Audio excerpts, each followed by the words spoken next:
Hello and welcome. My name is Amepolis, they, she, he, and this is Literally Graphic.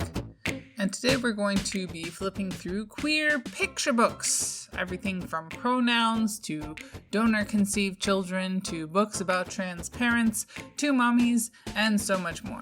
Diving straight into the action, let's start with Rainbow, a first book of pride by Michael Genhart and Anne Passchier, published by Imagination Press in 2019.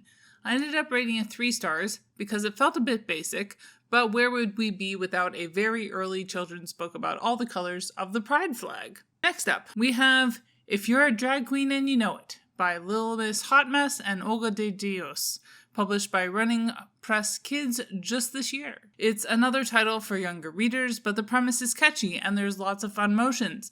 5 stars. Moving right along, I picked up the Sissy Duckling by playwright Harvey, Fierstein, and Henry Cole, published by Little Simon in 2002. A ugly duckling retelling that centers a nonconformist who is bullied and underappreciated, but still manages to save the day. I didn't plan it out this way, but picks number 4 and 5 were both published by celebrated publisher Arsenal Pulp Press, a very nice coincidence. First off, we have The Name I Call Myself by Hasan, Namir, and Cathryn John, published in 2020. That includes several snapshots in the coming of age of a trans non-binary kid who doesn't feel like they can share who they are until their 18th birthday. I appreciate that it really illustrates how so much can be going on inside a kid, even if the people around them don't notice. Which I say giving all the side eye to TERFs who claim that trans women grow up with male privilege. 5 stars. Anyway, the second title from Arsenal Pulp Press, published in 2017, was From the Stars in the Sky to the Fish in the Sea by Cheng, Thom, Ching, and Wai-Yant. A 5-star magical story that merges fairy tale and contemporary, all while effortlessly challenging so many toxic stereotypes. Next up, I went on a very small tangent to pick up Don't Hug Doug by Carrie, Finison, and Daniel Wiseman, published by G.P. Putnam's Sons Books for Young Readers in 2021. A 5-star discussion about consent, something I think is super important for adults, but also obviously for children. Pick number 7 is He's My Mom by Sarah Savage and Joules Garcia, published by UK publisher Jessica Kingsley Publisher in 2020. A very heartwarming follow-up to He's My Mom, which I talked about last year, about a kid and their trans dad going on a guys camping trip with their extended family. 5 stars. Then we have One of a Kind Like Me, Unico Como Yo by Laurin, Mayeno, Robert Liu-Trujillo, and Teresa, Mlawer. A gratifying gender non-conforming story published in both English and Spanish. 4 stars. Published by Blood Orange Press in 2016. Book 9 returns us to a story about trans dads with The Light of You by Trystan, Reese, Biff, Chaplow, and Binfa, published by Flamingo Rampant in 2022.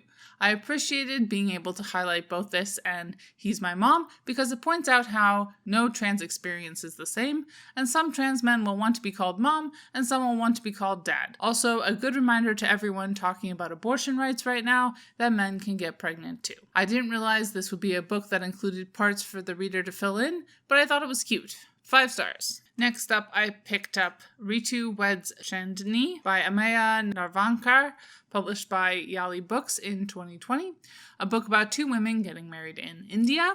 While most of the picture books I'm profiling broach homophobia and transphobia in some way, this book felt the most scary, probably had something to do with the giant horses.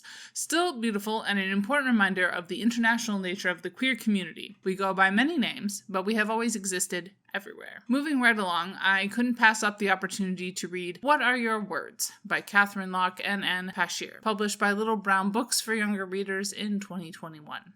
A cute, very diverse book with wheelchair representation about pronouns.